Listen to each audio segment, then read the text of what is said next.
시청자 여러분 안녕하십니까? JTB 뉴스입니다. 김승환 교육감이 또다시 법정에 서게 됐습니다. 이번엔 교육공무원 인사에 부당하게 개입했다는 혐의인데요. 법을 어겼다는 검찰과 단 1%도 혐의를 인정할 수 없다는 김 교육감이 치열한 법정 다툼을 예고하고 있습니다. 이승환 기자입니다. 검찰이 김승환 교육감을 또다시 법정에 세웠습니다. 지난 2013년부터 2년간 4차례에 걸쳐 자신이 원하는 직원을 서기관으로 승진시키기 위해 근무 성적 평정 순위를 고치도록 했다는 겁니다. 하지만 김 교육감은 혐의를 완강히 부인하고 있습니다. 저는 혐의 사실에 대해서 단 1%도 인정하지 않습니다. 그것은 우리 존경하는 전북 도민들 앞에서 제가 맹세를 합니다. 쟁점은 이렇습니다. 검찰은 행정국장과 부교육감의 권한인 근무 성적 평정에 김 교육감이 개입한 것 자체가 법률 위반이라는 입장입니다. 김 교육감은 하지만 근무 평정 순위가 정해지기 전 행정국장과 부교육감에게 의견을 제시했을 뿐 어떠한 압력도 행사하지 않았다며 무죄를 주장하고 있습니다. 김 교육감이 법정에 서는 건 이번이 세 번째입니다. 2012년에는 시국선언 참가 교사에 대한 징계를 미뤘다는 이유로 기소돼 무죄를 선고받았고 2015년에는 학교폭력 가해 사실을 학생부에 기재하라는 교육부의 지침을 따르지 않았다는 이유 등으로 기소돼 1심에서 무죄를 선고받고 항소심 재판이 진행 중입니다. JTB 뉴스 이승환입니다. AI가 발생하면 해당 농가에서 최대 3km 안에 있는 닭과 오리가 살처분됩니다. 그런데 이 방역대 안에 들어있는 한 농가가 건강한 닭을 죽일 수 없다며 살처분 명령을 거부하고 나섰습니다. 하원호 기자가 보도합니다. 비좁은 케이지에 갇힌 다른 농장과 달리 이곳의 닭은 바닥에서 자유롭게 먹이를 먹습니다. 닭이 좋아하는 회도 설치했습니다. 정부의 인증을 받은 동물복지 축산 농장입니다. 건강하게 잘 뛰어놀고 있고 잘 먹고 잘 싸고 있고요. 그 AI가 왔었으면 저렇게 안 됐죠. 그런데 이달 초 키우던 닭 5천 마리를 살처분하라는 명령을 받았습니다. 이 농장과 2.4km가량 떨어진 다른 농장에서 AI가 발생했기 때문입니다. 하지만 농장주는 살처분 명령을 거부하고 익산시를 상대로 살처분 취소 소송을 제기했습니다. 얘들은 제 마음으로 가슴으로 낳은 아이들입니다. 이 아이들을 제발 살려주십시오. 환경단체와 동물보호단체도 예방적 살처분은 대량 학살에 불과하다며 방역지침 개정을 촉구하고 나섰습니다. 조류독감 바이러스가 검출된 해당 농가만 살처분하고 나머지 인근 농장은 철저한 이동 제한, 이동 금지 명령 등 차단 방역을 강화하는 것을 다음 주 월요일이면 AI 최대 잠복 기간인 21일이 지나기 때문에 살처분에 실효성이 없다는 지적도 나옵니다. 하지만 방역 당국은 AI 확산을 막기 위해서 가축 방역 매뉴얼에 따라 이 농장도 예방적 살처분이 불가피하다는 입장입니다. 병을 이겨낸다 하더라도 그 바이러스를 복균하고 있다가 그거를 밖으로 내뿜으면서 다른 농가한테 전파할 수 있는 위험이 있기 때문에 지난해 11월부터 시작된 AI로 전북에서만 166농가의 닭과 오리 481만 마리가 살처분됐습니다. 하지만 이 가운데 양성 판정을 받은 곳은 44농가, 전체 살처분 농가의 26%에 불과합니다. 단지 전염 가능성을 이유로 천문학적인 비용을 들여 살아있는 생명을 묻는 살처분 방식에 근본적인 변화가 필요한 이유입니다. JTB 뉴스 하원호입니다. 다음 달 말쯤이면 서남의 해상풍력단지 공사가 시작됩니다. 부안과 고창 어민들이 비상대책위원회 발대식을 갖고 본격적인 반대 운동에 들어갔습니다. 사업을 찬성하는 어민들과의 갈등도 우려되고 있습니다. 정원익 기자가 보도합니다.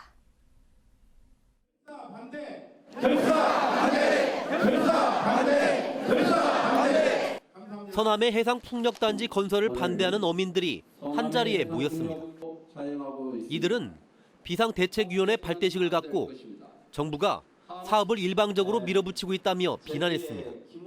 심각한 그 어떤 환경적인 영향이 있음에도 불구하고 이렇게 조사를 한 번도 안 하고 지금 이렇게 공사를 강행하고 있는데 심히 우려하지 않을 수가 없거든요. 새만금 방조제, 원전 온배수, 모래 채취에 이어 풍력단지까지 들어서면 어장이 황폐될 거라는 우려가 컸습니다. 여기가 중요한 산란지죠. 이 새만금까지 포함해서.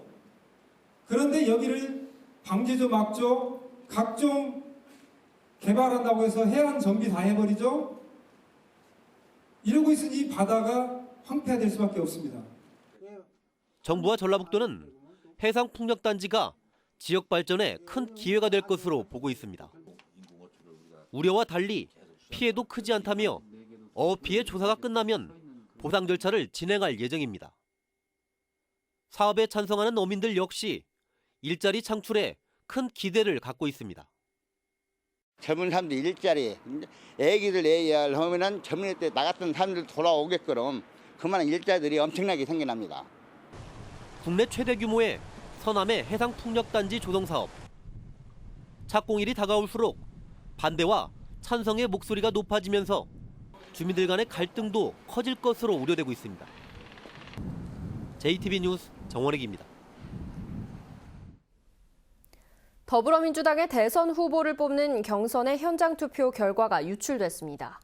민주당은 근거 없는 내용이 유출됐다며 유출자를 찾아 엄벌하기로 했습니다.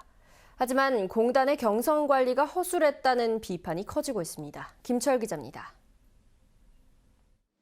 민주당의 대선 후보를 뽑는 경선의 현장 투표 결과가 유출됐습니다. 오는 27일에 호남 경선 결과를 공개하겠다던 당초 약속을 어긴 겁니다. SNS엔 후보들이 군산과 진안, 전주 덕진에서 얻은 득표수가 적혀 있습니다. 전라북도 15군데 투표소의 현장 투표 결과를 일목요연하게 정리한 내용도 떠돌고 있습니다. 전북에서는 A 후보가 2,775표로 66%, B 후보가 728표로 17%, C 후보가 652표로 15%의 득표율을 보였습니다. 득표율이 낮게 나온 후보 측은 반발하고 있습니다. 반발이 당연히 있죠. 1등 주자에게 유리한 근거를 이렇게 막 얘기 띄고 있고 뭐 이렇게 악용되는 거에 대해서 책임자는 그適当한 책임을 좀 져야 하지 않겠느냐. 하지만 전국적으로 현장 투표에 참여한 5만여 명 가운데 11,000여 명의 득표를 합산한 것에 불과해 정확한 통계로 보기도 어렵습니다.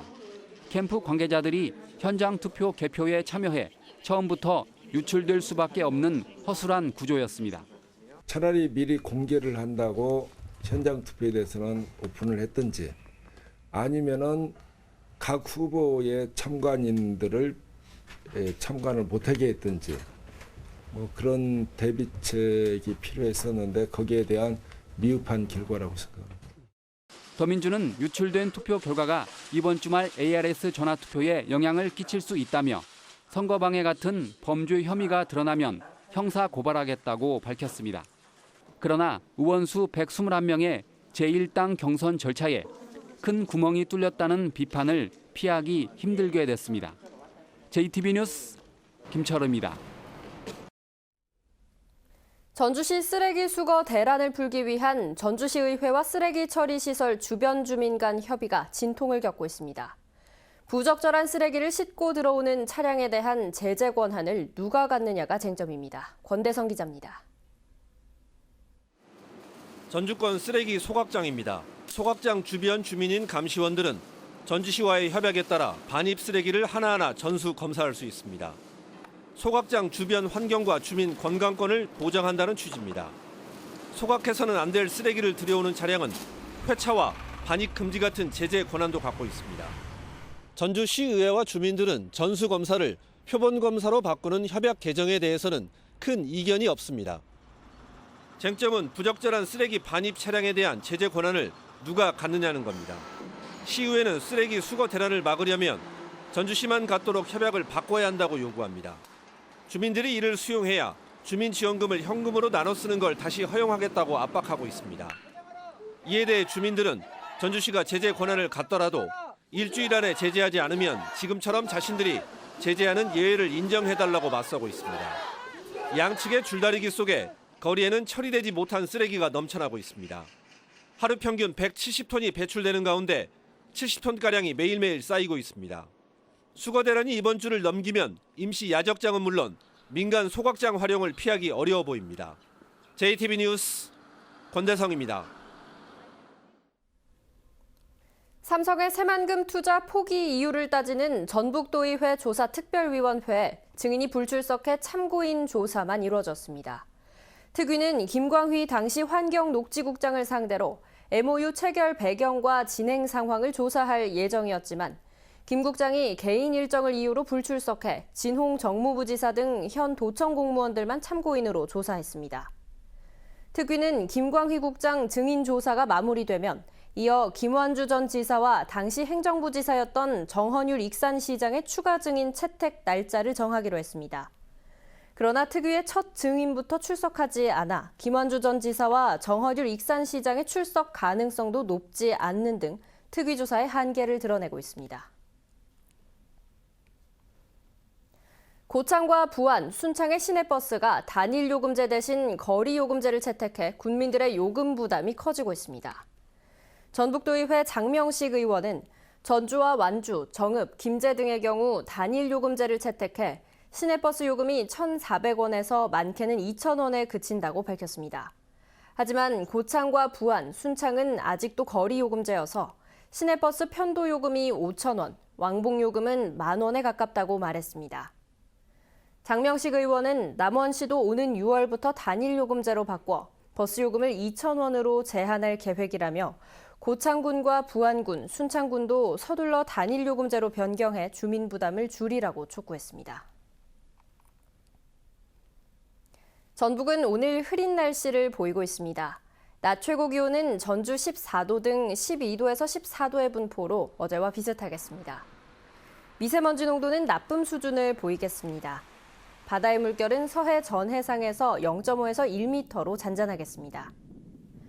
주말인 내일은 오전부터 비가 내리기 시작해 저녁까지 이어지겠습니다.